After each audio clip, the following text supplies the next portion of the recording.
뿌리, 줄기, 이파리까지 버릴 것 없는 대파는 정말 다양한 조리법도 있는데요. 피를 맑게 하고 내장 지방을 없애주며 장 건강에도 좋은 풍부한 영양소들도 함유하고 있어 반드시 먹어야 하는 채소 중 하나입니다. 이런 대파도 함께 먹으면 보약이 되는 음식이 있고 또 독이 될 수 있는 음식도 있습니다. 그리고 먹는 방법에 따라 효능도 다르다고 하니 다양한 방법으로 드시는 것을 추천해 드립니다. 그럼 지금부터 대파의 효능과 함께 먹으면 보약이 되는 음식 3가지, 그리고 독이 되는 음식 2가지까지 알려드리겠습니다. 그리고 대파의 특급 레시피 4가지와 대파 보관법까지 대파에 대한 모든 것 바로 알려드릴게요. 우리나라에서는 통일신라 시대부터 재배를 했다고 알려져 있는데요. 그만큼 오랫동안 재배하고 식탁에 올라온 채소입니다. 대파 특유의 향이 다른 식재료의 잡내를 제거하는데 탁월한 효과가 있어 생선이나 고기류의 냄새를 제거하는 향신료로도 많이 사용되고 있죠. 뿐만 아니라 물에 넣고 끓이게 되면 감칠맛이 좋아져 다양한 육수와 채소를 만드는 데에도 빠지지 않고 들어가는 재료이기도 합니다. 이런 대파의 첫 번째 효능이 바로 내장 지방을 싹 빼준다는 것입니다. 대파에는 특유한 향과 알싸한 맛을 나게 하는 성분이 있는데요. 이 성분이 바로 황화알릴이라는 성분입니다. 이 황화알릴은 대파에 열을 가해 굽게 되면 프로필 메르캅탄이라는 성분과 아조엔이라는 성분으로 변하게 되는데요. 대파를 구울 때 매운맛을 내는 성분은 휘발되어 없어지고 단맛이 나는 성분이 생성되는데 그 성분이 바로 프로필 메르캅탄입니다. 이 프로필 메르캅탄의 단맛 강도가 설탕 단맛의 강도보다 무려 50배나 강해 대파의 단맛이 좋아지는 것인데요. 정말 놀랍지 않나요? 그런데 단맛하면 당뇨가 있는 분들이 혈당이 많이 오를까봐 걱정되지 않으신가요? 이 성분은 설탕과는 달리 혈당을 오르게 하지 않아 당뇨가 있는 분들도 전혀 부담 없이 드실 수 있는 단맛입니다. 또 열을 가하면 아조엔이라는 성분이 만들어진다고 했잖아요. 바로 이 성분이 우리 몸을 회복시키는 효능이 있습니다. 어떻게 우리 몸을 회복시킬까요? 그것은 바로 혈관을 깨끗하게 해주기 때문입니다. 아조엔의 별명이 바로 혈관 청소부인데요. 혈관의 나쁜 콜레스테롤을 제거하고 혈액이 뭉치는 혈전 생성을 방지해 줍니다. 혈관도 확장해줘 혈액순환을 원활하게 해주는 역할도 해줍니다. 이런 효능으로 신진대사를 원활하게 해주고 동맥경화, 고지혈증, 고혈압 등의 심혈관 질환을 예방하는 데도 도움을 줄 수 있습니다. 뿐만 아니라 내방지방을 분해해 몸 밖으로 배출시켜주는 효능이 있어 건강뿐 아니라 다이어트에까지 도움을 주는데요. 최근에는 다이어트 식품으로도 많이 활용되고 있습니다. 그리고 대파의 녹색 부분에는 베타카로틴이 풍부한데요. 이 성분이 바로 강력한 항산화 물질입니다. 이 베타카로틴은 우리 몸속의 활성산소를 제거하여 노화를 방지해주고 피부의 탄력을 유지하며 주름을 예방하는 효능도 탁월하여 피부 미용에도 좋은 영양소입니다. 그리고 면역세포의 기능을 강화해줘 감기나 독감 등의 질병을 예방하고 알레르기 반응을 억제해주는 효과도 있답니다. 또한 베타카로틴은 눈의 피로도 해소해주는데요. 시력을 보호하고 야맹증과 안구건조증을 예방하는 데에도 도움을 줄 수 있습니다. 대파의 베타카로틴은 구울 때 2.5배나 증가한다고 하는데요. 이런 대파의 효능을 극대화해 먹을 수 있는 방법이 있습니다. 대파의 특급 레시피 바로 알려드릴게요. 우선 대파를 깨끗하게 씻어주고요. 5cm 정도로 잘라줍니다. 대파를 반으로 갈라주셔도 되고 그냥 사용하셔도 됩니다. 기름을 두르지 않은 팬에 대파를 올려 구워주시는데 앞뒤로 골고루 약간 탄 것 같이 구워줍니다. 이제 장을 만들어 줄 건데요. 물을 2컵 넣어주시고요. 간장을 반컵 넣어줍니다. 그리고 고춧가루와 참기름을 1스푼씩 넣어줍니다. 이렇게 넣고 한번 끓여주시고 다 끓고 나면 식초를 반스푼 넣어주시면 됩니다. 이렇게 만들어진 양념장을 구운 파를 넣은 그릇에 붓고 하루 정도 숙성시켜서 드시면 됩니다. 물론 바로 드셔도 되지만 숙성시켜 드시면 더욱 맛있는 대파 요리를 드실 수 있습니다. 그리고 대파에서 대파의 뿌리는 특히 채소와 육수를 만들 때 많이 사용하는데요. 대파의 뿌리에는 알리신이라는 성분이 풍부하게 함유되어 있습니다.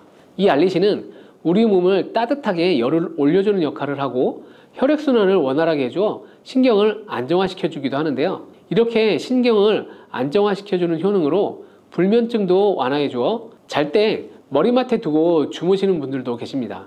그리고 알리신은 몸에 열을 내주는 효능으로 기침 감기와 가래를 완화시켜주는 데에도 도움을 주며 항균, 항암 효과도 있어 각종 바이러스와 암세포 등을 억제해주어 암을 예방하는 데에도 탁월한 효능을 발휘합니다. 알리신은 지방을 분해하고 배출해주어 다이어트에도 도움을 준다고 알려져 있는데요. 대파의 뿌리 부분에는 폴리페놀 성분이 많이 함유하고 있어 심혈관 질환 예방에 탁월한 효능이 있습니다. 식이섬유도 풍부하여 장운동을 활성화하고 배변 활동을 도와 변비를 예방하고 숙변을 제거하는 효능도 있고요. 이런 대파 뿌리를 채소나 육수 만드실 때 말고는 특별히 많이 사용하지 않는데요. 대파 뿌리의 특급 레시피 하나 알려드릴게요. 그것은 바로 대파 뿌리 생강차입니다. 대파 뿌리와 생강을 함께 끓여 차로 드시게 되면 기관지나 폐와 같은 호흡기의 염증을 제거해주고 무릎과 같은 관절의 염증도 제거해주어 관절 통증을 완화시켜 줄 수 있습니다. 생강에는 진저롤, 쇼가올, 페놀 화합물 등 다량의 항염증 성분들이 함유되어 있어 우리 몸의 염증을 제거하는 데 탁월한 효능을 갖고 있습니다. 생강은 약재로서 오랫동안 사용되어 왔는데요. 최근에도 계속해서 새로운 효능이 발견되고 있을 정도로 약성이 아주 좋은 식품입니다. 최근 한 연구 결과에 따르면 생강에는 소염 진통제로 많이 사용되는 이부프로펜과 비슷한 항염증 효과가 있고 류마티스 관절염을 완화시키는 데에도 효과가 있는 것으로 밝혀졌습니다. 지금부터 대파뿌리 생강차 만드는 방법을 알려드릴게요. 먼저 생강을 물에 넣고 끓여주시고요. 처음에는 강불로 해주시고 끓기 시작하면 중불로 줄여 20분 정도 더 끓여줍니다. 그 후 대파뿌리를 넣고 3분 정도 더 끓여주시면 됩니다. 이렇게 끓인 물에서 생강과 대파뿌리는 건져주시고 따뜻할 때 드시거나 냉장고에 넣고 시원하게 드셔도 됩니다. 이렇게 대파뿌리와 생강을 함께 끓여 차로 드시면 효과를 극대화할 수 있는데요. 다만 평소에 소화가 잘 안 되시고 위가 약하신 분들은 이렇게 끓인 대파뿌리 생강차에 물을 섞어 연하게 드시는 것을 추천해 드립니다. 이렇게 해서 하루에 한두 번 꾸준히 드신다면 감기 걱정도 없고 염증을 완화시켜 관절염으로 인한 통증도 줄일 수 있습니다. 그리고 대파와 함께 드시면 보약이 되는 식품에는 무도 있습니다. 무를 말려 무말랭이로 드시면 무의 좋은 성분들을 농축하여 드실 수 있는데요. 간단하게 알려드리면 무를 드시면 기침과 가래를 멈추게 해주는 효능이 있고 소화도 잘 되게 해주고 혈관을 깨끗하게 해주고 심혈관 질환에도 도움을 줄 수 있습니다. 또한 칼슘의 함량이 높아 골다공증을 예방하고 뼈를 튼튼하게 만들어 주는데요.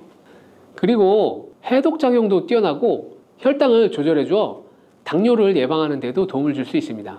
이렇게 좋은 물을 대파와 함께 드시면 그 효능이 극대화될 수 있는데요. 특히 혈액을 깨끗하게 해줘 심혈관 질환을 예방하며 당뇨 또한 예방해 줄 뿐만 아니라 당뇨 합병증을 완화시켜 주는 데도 탁월한 도움을 줄 수 있습니다. 대파를 넣은 무말랭이 무침을 만들어 드시면 오독오독한 무말랭이 식감도 좋고 입맛도 돌게 하는 반찬으로도 정말 좋으니 꼭 대파 무말랭이 무침도 만들어 드셔보시기 바랍니다. 대파와 함께 드시면 보약이 되는 음식 세 번째는 바로 두부입니다. 대파와 두부가 만나면 우리 몸에 에너지를 공급하여 활력이 넘치도록 도와주는데요. 그 이유는 바로 대파의 알리신 성분과 두부의 비타민 B1이 만나면 알리티아민으로 전환이 되는데요. 이 알리티아민이 비타민의 체내 흡수율을 높여주고 신진대사를 촉진해주어 우리 몸의 피로를 회복하고 에너지를 불어넣어 주기 때문입니다. 그럼 여기서 대파두부 조림 맛있게 만들어 드시는 방법 알려드릴게요. 먼저 잘 씻은 대파를 6썰기로 썰어 주시고요. 두부는 정사각형으로 깍둑 썰기를 해줍니다. 먼저 두부를 기름을 두른 팬에 구워 주시고요. 노릇노릇해지면 썰어놓은 대파를 넣어줍니다. 간장을 2스푼 넣어 주시고요. 고소한 참깨도 뿌려서 잘 익혀주시면 대파 두부조림 완성입니다. 정말 맛있겠죠? 이렇게 만든 대파 두부조림을 드시면 활력 넘치는 하루를 보낼 수 있을 거예요. 대파와 함께 드시면 보약이 되는 음식 네 번째 알려드릴게요. 그것은 바로 대파 팽이버섯 부침입니다. 팽이버섯은 버섯 중에서도 버섯 키토산의 성분이 가장 많이 함유되어 있을 뿐 아니라 식이섬유가 정말 풍부하게 함유되어 있는데요. 버섯 키토산은 혈액 속의 지방을 분해하고 콜레스테롤을 제거해 고혈압, 동맥경화, 심장병 같은 심혈관 질환을 예방할 뿐만 아니라 체내의 지방을 흡착하여 배출시켜 주어 내장 지방을 줄여주는 데도 탁월한 효능이 있습니다. 또한 체내 중금속의 배출을 돕고 간 건강을 돕는 효능도 있다고 알려져 있는데요. 풍부한 식이섬유가 배변 활동을 도와 숙변을 제거하는 데에도 큰 도움을 줍니다. 하지만 팽이버섯의 세포벽은 단단하기 때문에 그냥 드시면 좋은 성분을 흡수하기가 힘든데요. 열을 가하게 되면 세포벽이 깨지면서 영양성분의 흡수율을 높일 수 있습니다. 이런 팽이버섯과 대파를 함께 드시게 되면 내장 지방을 제거하고 혈관을 깨끗하게 하는데 탁월한 음식이 되는데요. 먼저 팽이버섯의 밑둥은 잘라 버리시고요. 팽이버섯을 적당한 크기로 썰어 줍니다. 그리고 흐르는 물에 잘 씻어 줍니다. 그리고 대파는 어슷썰기로 잘게 썰어 주시고요. 적당한 용기에 계란을 풀어 주세요. 팽이버섯과 대파를 넣어 잘 섞어 주시고 소금을 한 꼬집 넣어 간을 해줍니다. 이제 잘 달궈진 팬에 기름을 두르고 붙여주면 됩니다. 정말 쉽죠? 그런데 이렇게 좋은 대파도 함께 드시면 안 되는 음식이 있습니다. 대파와 함께 드시면 안 되는 음식 첫 번째는 바로 꿀입니다. 대파와 꿀은 두 가지 다 몸에 열을 올려주는 효능이 있습니다. 한의학에서는 대파와 꿀을 함께 먹으면 위장에 탈이 나고 더부룩한 현상이 나타날 수 있다고 하는데요. 대파와 꿀을 함께 먹으면 위에서 소화액 분비를 억제하여 소화불량을 유발할 수 있기 때문이죠. 또한 꿀은 알레르기 반응을 일으킬 수 있는데 대파와 함께 먹으면 그 알레르기 반응이 더 악화될 수 있다는 것을 알아두시면 좋고요. 꼭 기억하셔서 대파와 꿀은 함께 드시지 않기를 추천드립니다. 또 대파와 함께 드시면 안 되는 음식은 바로 미역입니다. 미역과 대파 둘 다 알긴산이라는 성분이 있는데 이 알긴산은 미끌거리는 식감이 있습니다. 함께 드시게 되면 식감이 안 좋은 이유도 있지만 식감보다도 더 중요한 이유가 있습니다. 그것은 바로 파에는 인과 유황 성분이 있기 때문인데요. 미역과 대파를 함께 드시게 되면 대파의 인과 유황 성분이 미역에 함유된 칼슘의 흡수를 방해하게 됩니다. 미역에는 칼슘 함량이 높아 골다공증 예방에 좋은 효능이 있는데 이 효과를 떨어뜨리게 되는 것이고요. 미역국을 끓일 때 대파로 채수를 내어 시원한 미역국을 끓여 드시는 분들이 계신데 절대 미역국을 끓일 때 대파는 사용하지 않으셔야 합니다. 다음으로는 대파 보관하는 방법을 알려드릴게요. 대파를 한 단 사면 양이 많아 한 번에 드시지 못하는 경우가 많은데요. 대파를 보관하실 때는 씻지 않고 흙이 묻은 채 보관하는 것이 좋지만 사용하기 불편하기 때문에 씻어서 보관하는 방법 알려드릴게요. 우선 잘 씻은 대파를 줄기와 잎 부분으로 나눠 잘라주시고요. 물기를 제거하고 키친타올을 넣은 지퍼백에 줄기와 잎 부분을 나눠 담아 냉장고에 보관해 주시면 됩니다. 이렇게 하시면 2에서 3주 정도는 보관이 가능하고요.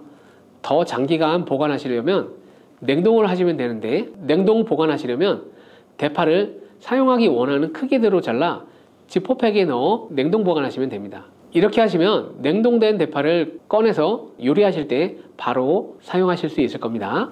바다의 불로초, 해조류의 왕이라는 별명을 갖고 있는 김, 이런 몸에 좋은 김도 잘못 알고 먹으면 암에 걸리고 치매에 걸릴 수 있다는 사실 알고 계신가요? 아무리 좋은 음식도 제대로 알고 드실 때 건강을 지킬 수 있는 보약이 될 수 있는 것이죠. 식탁 위에 빼놓을 수 없는 반찬, 김의 효능 5가지와 김을 드실 때 주의해야 될 분들, 그리고 김과 함께 먹으면 보약이 되는 최고의 음식과 김을 굽는 방법, 그리고 김을 고르는 방법까지 김에 대한 모든 것 알려드릴게요. 입맛도 없고 마땅한 반찬도 없을 때 김 하나만 있어도 밥 한 그릇 뚝딱 해치울 수 있잖아요. 저도 마찬가지지만 이렇게 밥 반찬으로 최고지만 요즘 전 세계에서 우리나라 문화에 열광을 하며 우리나라 음식에도 관심이 참 많은데요. 최근에는 특히 바로 이 김에 대한 관심도 높아졌습니다. 냉동김밥이 어마어마하게 많이 팔리면서 김에 대한 인기도 높아져 과자처럼 간식으로 김을 많이 먹고 있다고 하는데요. 전 세계적으로 선풍적인 인기를 끌고 있는 김의 첫 번째 효능이 바로 뇌를 건강하게 해서 치매를 예방하는 데 좋다는 것입니다.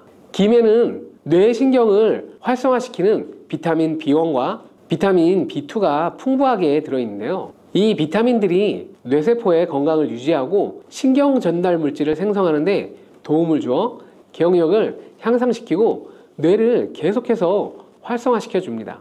또한 미네랄 성분들이 풍부하여 뇌 기능을 활성화하는 데 도움을 줘 치매를 예방할 수 있습니다. 그리고 김에는 포피란이라는 수용성 식이섬유가 풍부하게 함유되어 있는데요. 이 포피란은 혈관 내의 나쁜 콜레스테롤 LDL 수치를 떨어뜨려주는 효능이 있습니다. 따라서 혈관 내의 혈전 생성을 막아주고 동맥경화도 예방하여 혈액순환을 좋게 하여 뇌에도 혈류를 원활하게 해주는 거죠.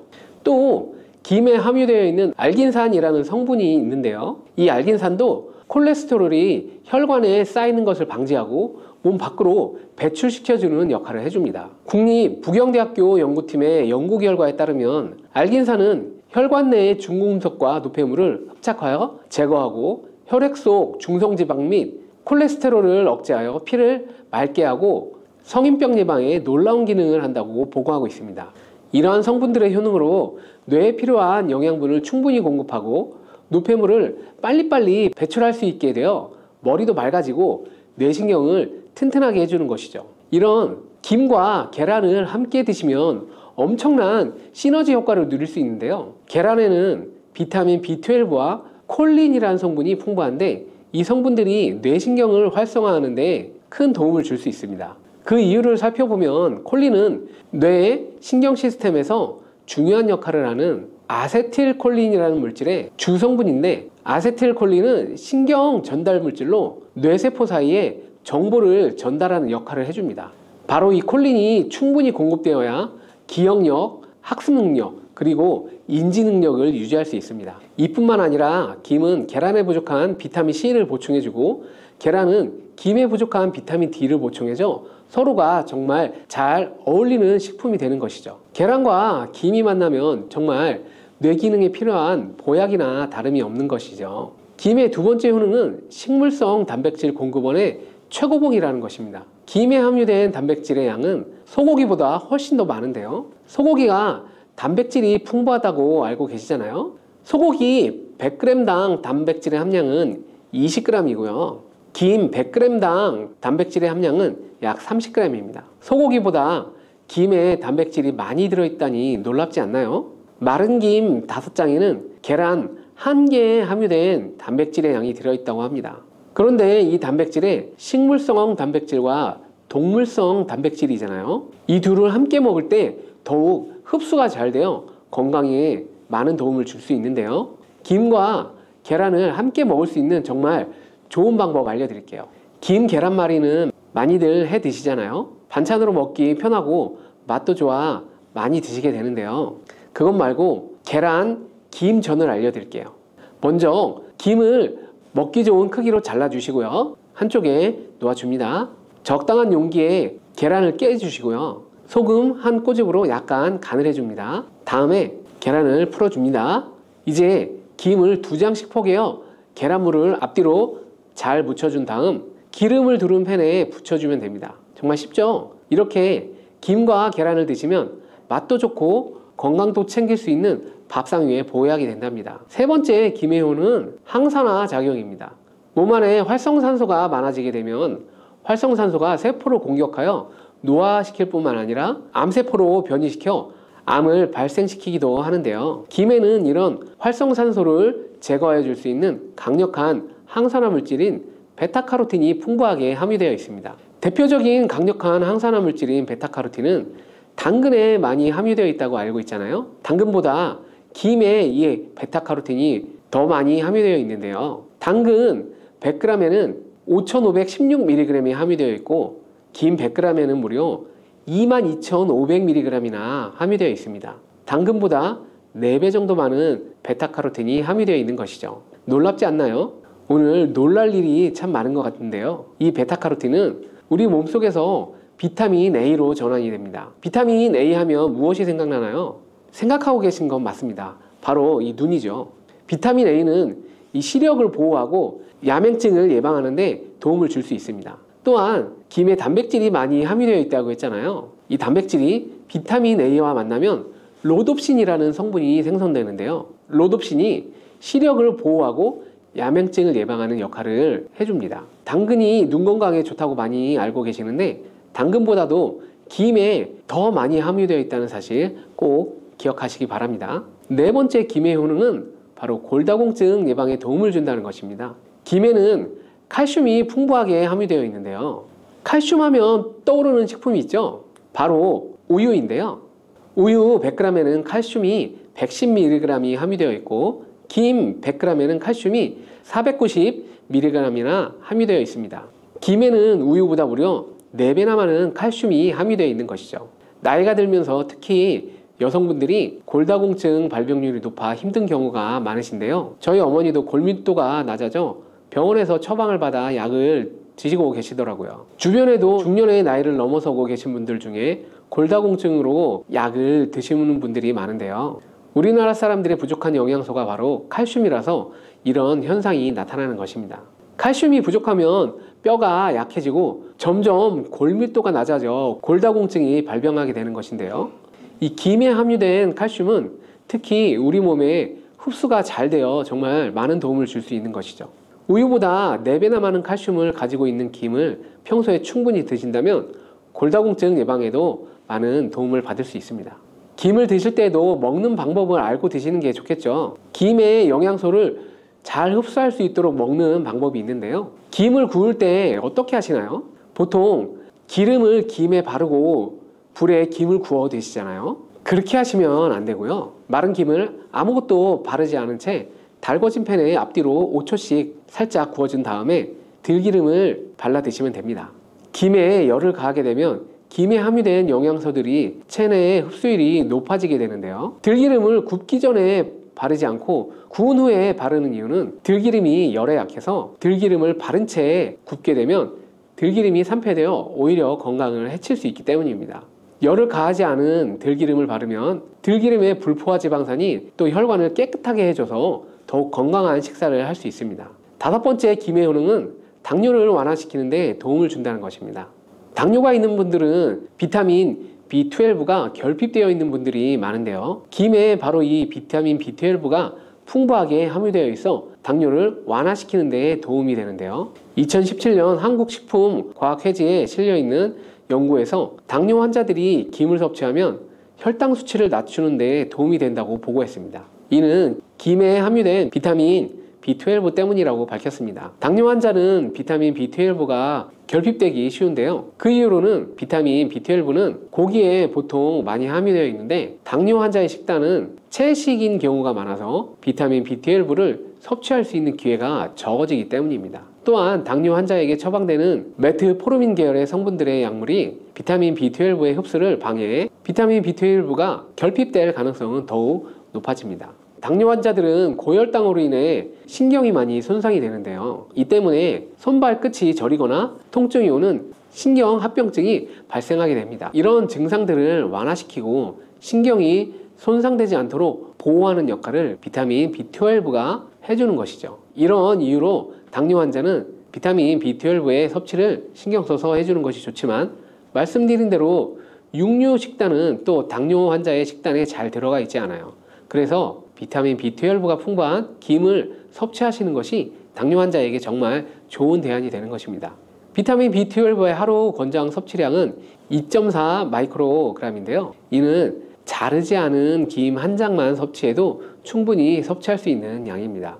당뇨가 있는 분들이라면 오늘부터 꼭 식사할 때 김을 챙겨 드셔야겠죠. 다만 시중에 판매되는 조미김은 기름에 구워지고 그 기름이 산패될 가능성이 높아 오히려 건강에 해로울 수 있으니 알려드린 대로 마른 김에 기름을 바르지 않고 달궈진 팬에 살짝 구워서 드시기 바랍니다. 그런데 이렇게 평소에 많이 드시고 계신데 잘못 드시면 건강을 해칠 수도 있다는 사실 알고 계신가요? 특별히 갑상선이 약하신 분들은 김을 섭취하는 데 주의하셔야겠습니다. 갑상선은 우리 몸에서 가장 중요한 내분비 기관 중 하나인데요. 갑상선은 목 부분 기관지 아래에 위치한 나비 모양의 내분비 기관입니다. 중요한 여러 기능을 하지만 그 중에서도 특별히 대사율을 조절하는 기능을 하는데요. 갑상선에서 T3, T4 호르몬을 분비하여 우리 몸의 에너지 소비와 체온 조절을 하는데 중요한 역할을 하는 것입니다. 그리고 갑상선 호르몬은 신경 시스템의 정상적인 기능을 유지하는 데 꼭 필요한데요. 이 호르몬이 제대로 분비가 되지 않아 수치가 너무 높거나 낮게 되면 우울증, 불안 증세, 기억력 감퇴 등의 문제가 발생할 수 있습니다. 이 갑상선 호르몬 중에 요오드라는 게 있는데요.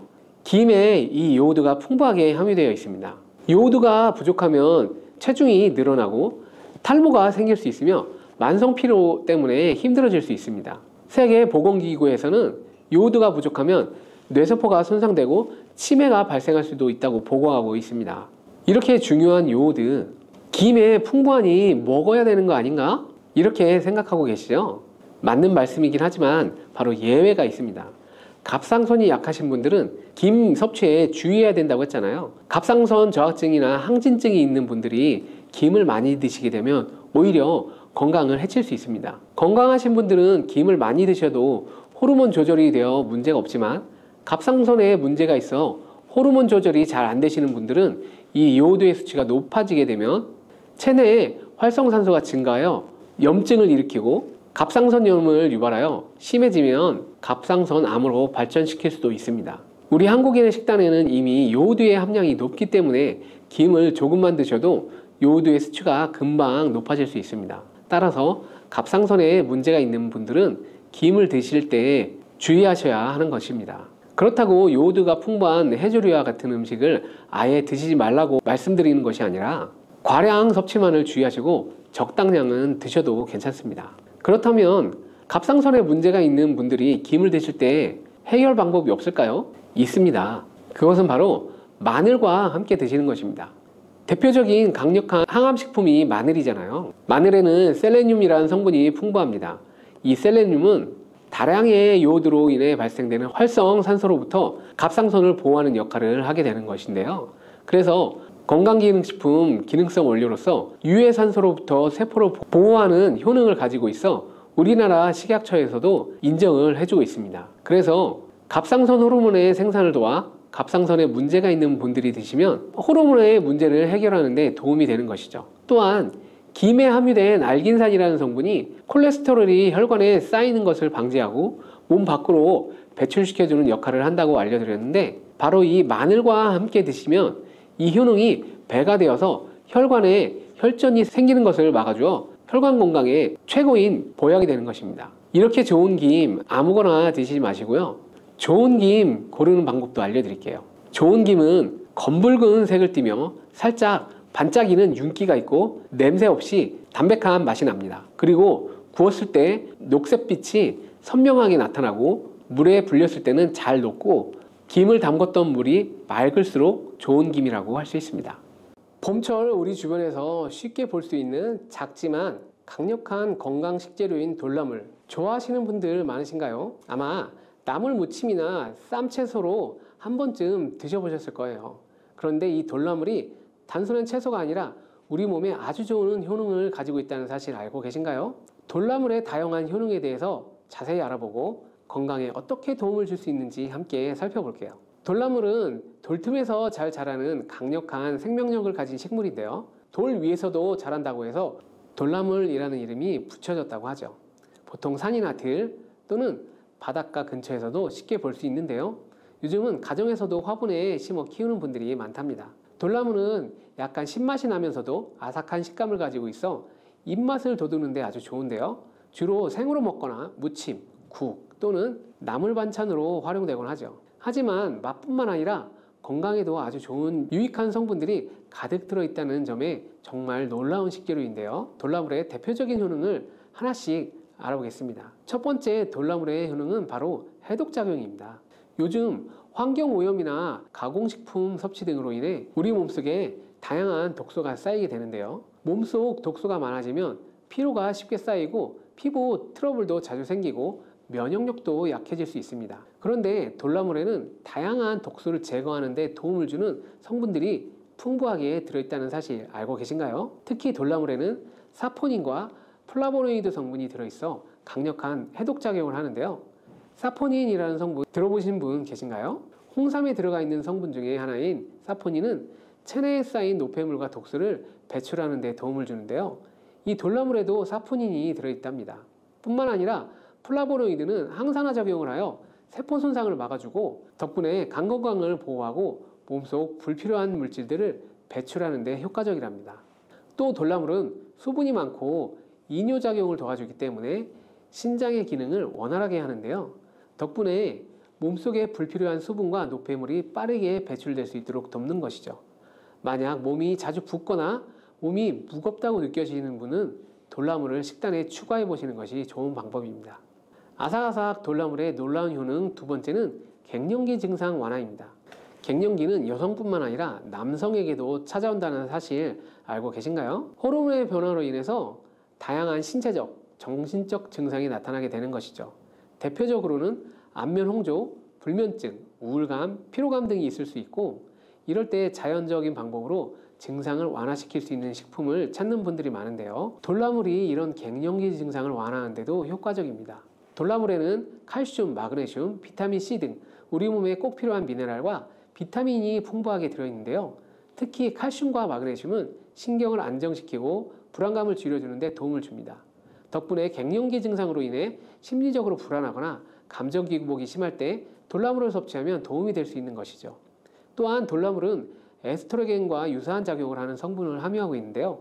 돌나물을 꾸준히 섭취하게 되면 여성 호르몬이 에스트로겐이 감소하면서 나타나는 갱년기 증상을 완화하는 데 도움을 받을 수 있답니다. 돌나물이 갱년기 증상에 좋은 이유는 또 있는데요. 돌나물은 뼈 건강에도 매우 도움이 되는 식품입니다. 갱년기 이후에는 골다공증 위험이 커지기 때문에 뼈 건강을 챙기는 것이 매우 중요한데요. 돌나물에는 칼슘과 인성분이 들어있어 뼈를 튼튼하게 유지하는 데 꼭 필요하답니다. 건강한 갱년기를 보내기 위해서 돌나물을 식단에 포함시키면 참 좋겠죠. 돌나물의 효능 세 번째는 바로 항암 효과입니다. 돌나물에 항암작용을 하는 성분이 풍부하게 들어있다는 사실 알고 계신 분 별로 없으시죠? 돌나물은 칼슘, 비타민C, 식이섬유, 사포닌 등 우리 몸에 좋은 성분들이 풍부하게 들어있는데요. 그 중에서도 사포닌과 비타민C가 중요한 역할을 합니다. 사포닌은 식물에 들어있는 천연화합물로 우리 몸에서 암세포의 성장을 억제하는 데 도움을 준다고 알려져 있는데요. 특히 돌나물에 함유된 사포닌은 활성산소를 제거해주는 항산화 작용이 뛰어납니다. 활성산소는 우리 몸의 세포를 손상시키고 노화를 촉진할 뿐 아니라 암 발생의 원인이 되기도 하는데요. 돌나물을 꾸준히 섭취하면 활성산소 생성을 억제해 세포의 손상을 막아주고 암을 예방하는 데 도움이 된다고 합니다. 또 돌나물에는 비타민C가 풍부하게 들어있는데요. 비타민C는 강력한 항산화제의 역할을 하면서 면역력을 높여주고 암세포의 성장을 억제하는 효과가 있습니다. 특히 위암이나 대장암 예방에 도움이 된다고 알려져 있죠. 뿐만 아니라 돌나물에 들어있는 플라보노이드 성분은 항암 효과가 뛰어난데요. 플라보노이드는 항염작용과 항산화 작용을 통해 암 예방에 도움을 주는 것으로 유명한데요. 돌나물이 함유하고 있는 이런 다양한 성분들이 복합적으로 작용하면서 돌나물이 암 예방에 좋다고 하니 건강을 위해서 돌나물을 꼭 드시는 게 좋겠죠. 상큼한 돌나물의 놀라운 효능 네 번째는 골다공증 예방 효과입니다. 국민건강보험공단의 질병통계에 따르면 대한민국 골다공증 환자의 수는 2019년을 기점으로 100만 명을 넘었다고 밝혔는데요. 건강한 100세 시대를 살려면 노년층에서 가장 신경 써야 할 건강 문제 중 하나가 바로 골다공증이죠. 골다공증은 뼈의 밀도가 낮아져 쉽게 부러지거나 골절이 발생하는 질환인데 돌나물은 골다공증을 예방하는 데에도 큰 도움을 줄 수 있습니다. 돌나물에는 칼슘이 풍부하게 함유되어 있는데요. 돌나물의 칼슘 함량이 우유의 2배나 된다고 하는데 참 놀랍지 않나요? 칼슘은 뼈 건강을 유지하는 데 필수적인 영양소라는 것 다들 알고 계실 거예요. 우리 몸에서 칼슘이 부족하면 뼈가 약해지고 골다공증 위험이 높아질 수 있는데 돌나물은 칼슘이 풍부해 한 줌만으로도 칼슘 섭취에 많은 도움을 준다고 하니 우유를 마시면 속이 불편하셨던 분들은 대신 돌나물을 많이 드시면 되겠죠. 또한 돌나물에는 비타민 K와 마그네슘도 함유되어 있는데요. 비타민 K는 칼슘이 뼈에 잘 흡수되도록 도와주고 뼈 생성과 유지에 필수인 영양소이고 마그네슘은 칼슘이 뼈에 제대로 흡수되도록 돕는 역할을 해주는데요. 마그네슘이 부족하면 칼슘 흡수가 원활하지 않기 때문에 칼슘과 함께 마그네슘도 꼭 섭취해야 되는데 돌나물에는 뼈에 좋은 이 영양소가 풍부하니 골다공증에 아주 특효인 채소입니다. 돌나물은 생으로 먹어도 좋고 나물 무침이나 샐러드로 먹어도 아주 맛이 있는데요. 특히 돌나물은 비타민C가 풍부하기 때문에 열을 가하지 않고 생으로 섭취하는 것이 가장 좋습니다. 하지만 아무 음식이나 다 잘 어울리는 것은 아니고 궁합이 맞는 음식과 또 맞지 않는 음식이 있다고 하는데요. 어떤 음식이 있는지 바로 알려드릴게요. 돌나물과 찰떡궁합 첫 번째 음식은 바로 참기름입니다. 상큼한 돌나물과 향긋한 참기름은 맛이 참 잘 어울리는데요. 참기름은 고소한 풍미를 더해줄 뿐 아니라 오메가3 지방산과 비타민 E를 풍부하게 함유하고 혈중 콜레스테롤 수치를 조절하는 데 도움을 주는데요. 또 참기름은 비타민 E가 풍부하여 피부 건강에 좋고, 돌나물은 항산화 작용을 가지고 있어 피부에 영양 공급에 좋으니 둘의 궁합이 참 좋죠. 또 참기름과 돌나물을 함께 먹으면 비타민 흡수율을 높여주고 한층 더 건강한 맛을 즐길 수 있습니다. 돌나물에 참기름을 넣은 간단한 요리법도 하나 알려드릴게요.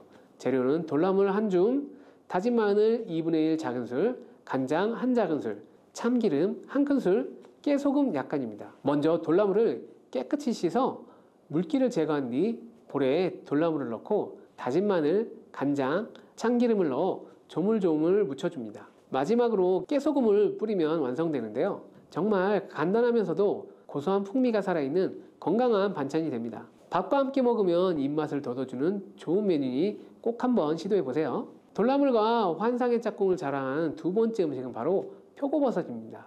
표고버섯은 향긋하고 쫄깃한 식감이 특징인데요. 표고버섯은 식이섬유, 비타민 D, 에르고스테롤, 베타글루칸 등을 풍부하게 함유하고 있습니다. 이 베타글루칸이라는 성분이 면역력을 높여주고 혈압 조절에도 도움을 주는데요.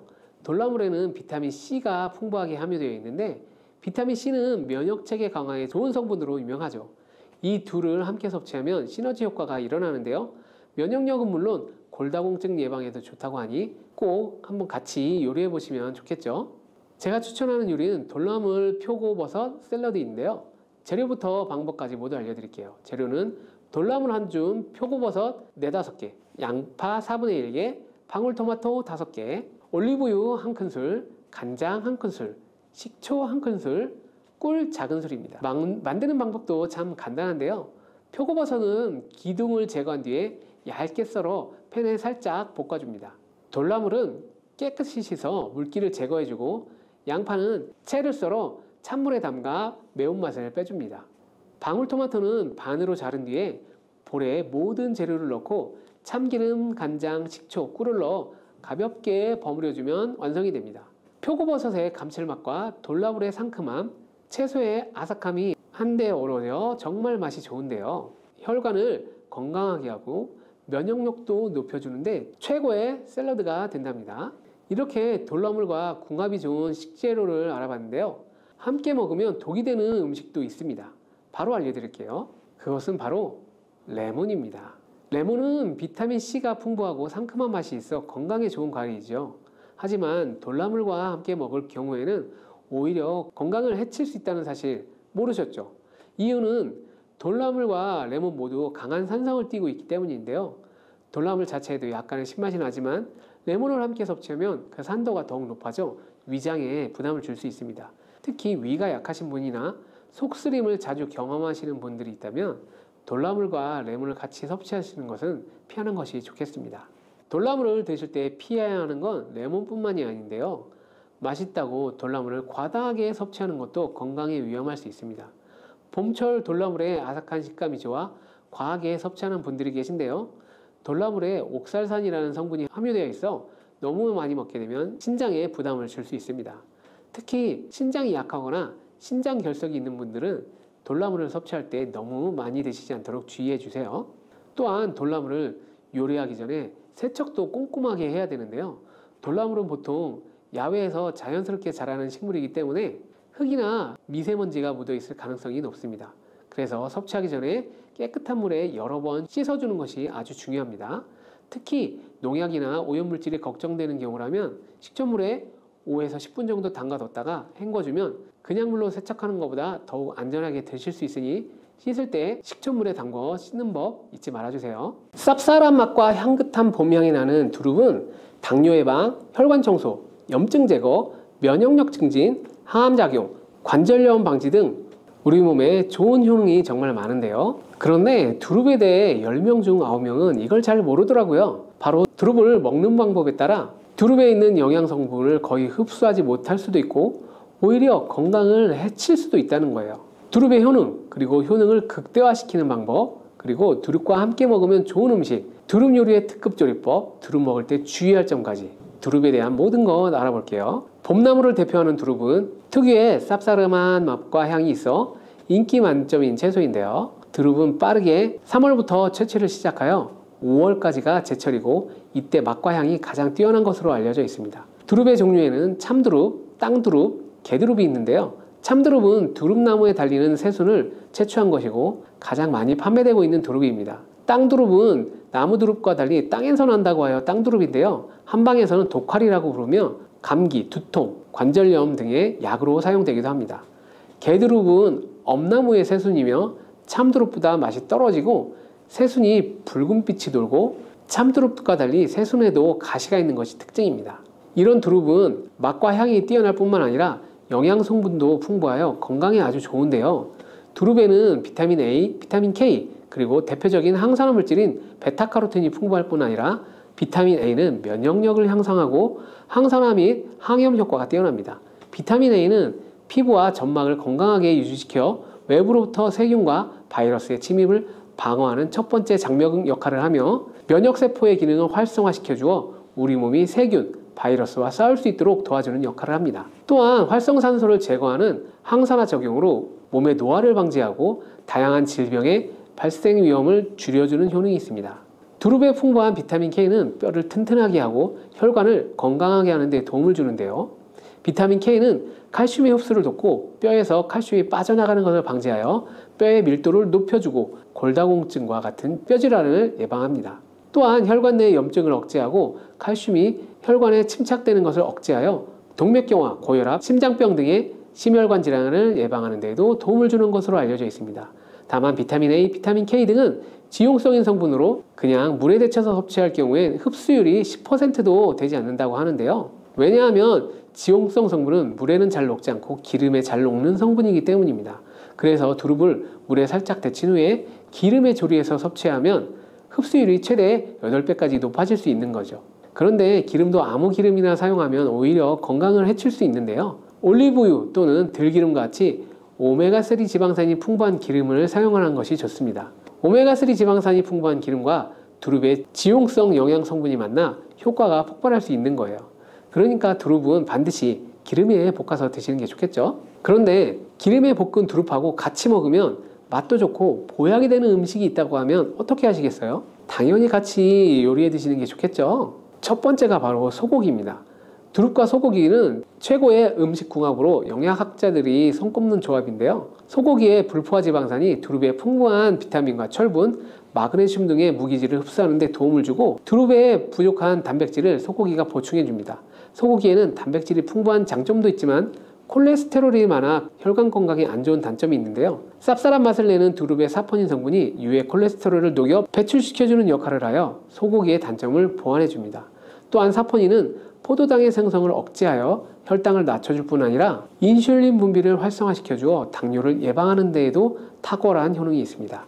그리고 소고기에는 단백질뿐만 아니라 우리 몸에 필요한 아미노산이 풍부하게 함유되어 있고 두릅의 식물성 단백질과 소고기의 동물성 단백질의 조화로 근육을 탄탄하게 하고 에너지를 풍부하게 공급해주어 피로 회복에도 도움을 주는 천연 자양강장제가 된답니다. 소고기 하면 철분이 많다는 것도 알고 계시죠? 소고기의 철분은 혈액 생성에 필수적인 성분이고 폐에서 산소를 운반하는 아주 중요한 역할을 하는데요. 이 철분이 두릅의 비타민과 만나게 되면 몸속에서 100가지 이상의 효소 반응에 관여하여 특히 뇌로 가는 뇌혈관 속에 산소를 공급하는 데 도움을 줍니다.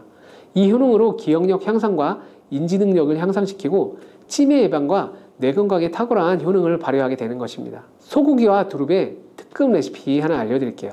먼저 잘 다듬은 두릅을 끓는 물에 30초만 데쳐줍니다. 그리고 얇게 저민 소고기에 두릅을 올려 김밥처럼 돌돌 말아주고 올리브유를 두른 팬에 소고기 말이 두릅을 익혀줍니다. 그리고 마지막으로 접시에 올린 후에 들기름을 살짝 둘러주시면 들기름의 고소함과 두릅의 향긋한 향이 어우러진 고급 요리가 완성됩니다. 두 번째, 두릅과 함께 먹으면 좋은 음식은 바로 두부입니다. 50대 이상 나이가 들수록 두부의 섭취는 정말 중요한데요. 두부는 기본적으로 단백질이 풍부한데 이뿐 아니라 리놀렌산, 레시틴, 피토스테롤 등의 성분이 풍부해 몸 안의 콜레스테롤 수치를 낮춰주고 혈액순환을 원활하게 하여 동맥경화, 심근경색, 뇌출혈 등의 심혈관 질환을 예방할 수 있습니다. 두부는 체력과 근력을 유지하는 데 도움을 주는데요. 바로 두부의 풍부한 단백질 때문이죠. 근육은 매일 일정량이 새로운 근육으로 대체되기 때문에 매일매일 단백질을 공급해줘야 하는데요. 우리 몸에 단백질을 공급해주기 위해 정말 유용한 음식이 두부인 것이죠. 이때 두릅과 함께 먹으면 효과는 극대화가 되는데요. 두릅은 몸 안의 염증을 억제하여 관절염과 류마티스 관절염 등의 여러 염증 질환을 예방하고 염증으로 인한 통증도 개선하는 데 도움을 줍니다. 또한 두릅은 무릎 연골을 보호해주기도 하는데요. 이렇게 두부와 두릅을 함께 섭취하면 50대 이후에 나타나는 근손실과 관절 통증, 염증으로 인한 문제들을 예방하는 데 탁월한 효능을 누릴 수 있습니다. 두부와 두릅을 함께 드실 수 있는 조리법도 알려드릴게요. 두릅은 끓는 물에 30초 정도 데쳐줍니다. 그리고 두릅은 반을 갈라 한쪽 면을 납작하게 해줍니다. 두부는 두릅의 크기에 맞게 약간 길게 잘라주시고 기름을 두른 팬에 올려줍니다. 그 위에 두릅을 올려주고 계란물을 숟가락을 이용해 두릅과 두부 위에 부어줍니다. 그 후 앞뒤로 잘 붙여주시면 두부 두릅전이 완성됩니다. 세 번째 두릅과 함께 먹으면 좋은 음식은 바로 표고버섯입니다. 두릅과 같이 표고버섯도 독특한 향과 맛 그리고 풍부한 영양소를 함유하고 있는데요. 표고버섯 하면 항암식품으로도 많이 알려져 있듯이 두릅 또한 암 환자들의 식단에 꼭 들어가는 식재료입니다. 두릅에 함유된 사포닌과 셀레늄이라는 성분이 암세포의 증식을 억제하기 때문인데요. 한 연구에서 셀레늄을 충분히 꾸준히 섭취한 사람들의 암 발생 확률이 40% 이하로 나타났고 암으로 인한 사망률도 50% 이하였다는 보고도 있습니다. 표고버섯에도 항암 성분이 풍부하여 암 억제 효과가 뛰어난데요. 특히 대장암과 위암, 췌장암의 예방에 탁월한 효능을 발휘하는 것으로 알려져 있습니다. 이런 표고버섯과 두릅을 함께 섭취할 때 항암 효과는 극대화가 되고 항암 효과뿐만 아니라 콜레스테롤 수치를 낮추고 면역력을 강화하는 데에도 탁월한 효능을 발휘한답니다. 두릅과 표고버섯을 함께 드실 수 있는 특급 조리법 알려드릴게요. 끓는 물에 30초 정도 데친 두릅을 쫑쫑 다져줍니다. 표고버섯도 채를 썰어주시고 밀가루와 계란을 함께 넣어 반죽을 잘 섞어줍니다. 이때 당근도 채를 썰어 함께 넣어주시면 됩니다. 이렇게 만든 반죽을 올리브유를 두른 팬에 잘 붙여주면 두릅 표고버섯전이 완성됩니다. 네 번째 두릅과 함께 먹으면 좋은 음식은 바로 초고추장입니다. 정확히는 초고추장이 들어있는 식초인데요. 데친 두릅을 초고추장에 찍어서 드시는 방법이 가장 일반적인 방법이죠. 하나 기억하실 것은 데친 두릅을 올리브유에 한 번 더 살짝 볶아서 드시면 영양성분의 흡수율도 8배 이상 높아지고 기름으로 인해 맛과 풍미도 훨씬 높아진다는 점 꼭 기억해 주시고요. 두릅에는 캠페롤과 퀘르세틴이라는 성분이 풍부한데요. 퀘르세틴은 특히 양파에 많이 함유되어 있는 성분으로 혈관 청소부라는 별명이 있는 성분이죠. 캠페롤이라는 성분은 브로콜리에 풍부하게 함유된 강력한 항암 물질입니다. 캠페롤과 퀘르세틴이 함께 풍부한 두릅은 면역력을 강력하게 하고 염증 제거는 물론이고 혈관에 쌓이는 혈정과 콜레스테롤을 모두 제거해줘 혈관을 아주 깨끗하게 도와줍니다. 이런 효능은 식초와 만나게 되면 효능이 극대화가 되는데요.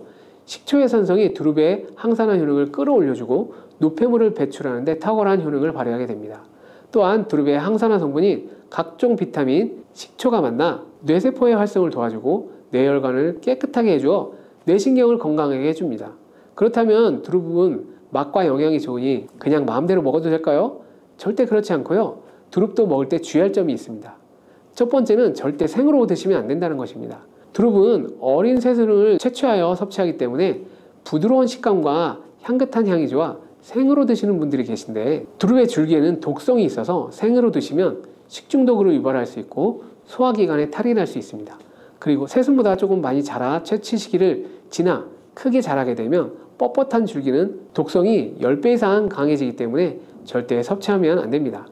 두릅을 안전하게 섭취하려면 반드시 끓는 물에 30초 정도 데치기만 해도 독성은 사라지게 됩니다. 두 번째, 와파린 계열의 혈전 용해제를 드시는 분들은 두릅을 드실 때 주의하셔야 하는데요. 이런 혈전 용해제는 우리 몸의 혈액을 묽게 만들어주고 혈관 속에 혈전을 녹여주는 역할을 해줍니다. 그런데 두릅에는 비타민 K가 풍부하다고 했잖아요. 이 비타민 K는 혈액의 응고작용에 도움을 주는 역할을 하는데 혈전 용해제의 효과를 약화시키게 되는 것입니다. 따라서 이 약을 복용하시는 분들은 두릅을 드셨다면 2시간 정도 후에 약을 복용하시고 과도하게 드시지 않도록 주의하셔야 합니다. 세 번째, 두릅을 드실 때 주의하실 사항은 통풍이 있는 분들입니다. 통풍이란 간단히 말씀드리면 단백질이 분해될 때 퓨린이라는 성분이 생성되는데 이 퓨린이 몸 밖으로 배출되지 않고 몸속에 남아 뾰족한 결정을 이루고 관절을 망가뜨려 극심한 통증을 유발하고 심하면 관절의 변형을 일으키는 질병인데요. 두릅에는 퓨린 성분이 풍부하기 때문에 통풍이 있는 분들은 적당히 드시는 것을 추천드립니다.